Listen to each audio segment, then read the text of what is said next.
Hello everyone, welcome back to my YouTube channel. তোমরা সবাই কেমন আছো? আশা করছি সবাই ভীষণ ভালো আছো, আর আমিও অনেক ভালো আছি। তো দেখতে পাচ্ছ ভিডিওটা মাছ ভাজা দিয়ে শুরু করলাম, আর এখন আমি বড়িগুলো ভেজে নিচ্ছি। তো আমি কী বানাচ্ছি তোমাদের সাথে পুরো ভিডিওটা শেয়ার করছি, তোমরা ভিডিওটা দেখতে থাকো। দেখো, আমি কড়াইতে দিয়ে দিলাম 5 ফোড়ন, আর এটা একটা পেস্ট দিলাম। এই পেস্টটা হচ্ছে তেঁতুল, আমি একটু পেস্ট করে রেখেছিলাম। তেঁতুলটা আমি দিয়ে দিলাম। তোমরা আশা করছি বুঝতে পারছো এটা আমি কিছু টক বানাচ্ছি। কিসের টক বানাচ্ছি না, মাছের বড়ি দিয়ে আলু দিয়ে টক বানাচ্ছি। তো দেখো, আমি পরিমাণ মতো নুন হলুদ দিয়ে দিলাম, আর একটু তেজপাতা দিয়ে দিলাম।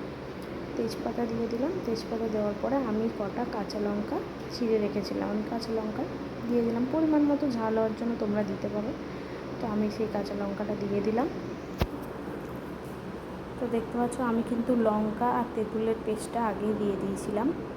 কিছু লঙ্কা বাটা একসাথে দিয়ে দিয়েছিলাম। এদিকে আমি একটু আলু সেদ্ধ করে রেখেছিলাম পিস পিস করে, সেগুলো আমি টকের মধ্যে দিয়ে দিলাম। দেখো, টকটা ফুটে গেছে বলে আমি দিয়ে দিলাম বড়িগুলো আর মাছটা। তোমরা পুরো ভিডিওটা দেখে আমাকে অবশ্যই বলবে এই নতুন রেসিপিটা কেমন লাগলো। আর তার সাথে দেখো, মাছের ডিমের কিছু বড়া ছিল, আমি টকের মধ্যে দিয়ে দিলাম। খেতে বেশ ভালো লাগে টকের মধ্যে দিলে। আর ওপর থেকে দিয়ে দিলাম গুঁড়ো মশলা, যেটা ভাজা মশলা থাকে টকে দেওয়ার জন্য, চাট মশলা টাইপের, সেটা আমি দিয়ে দিলাম।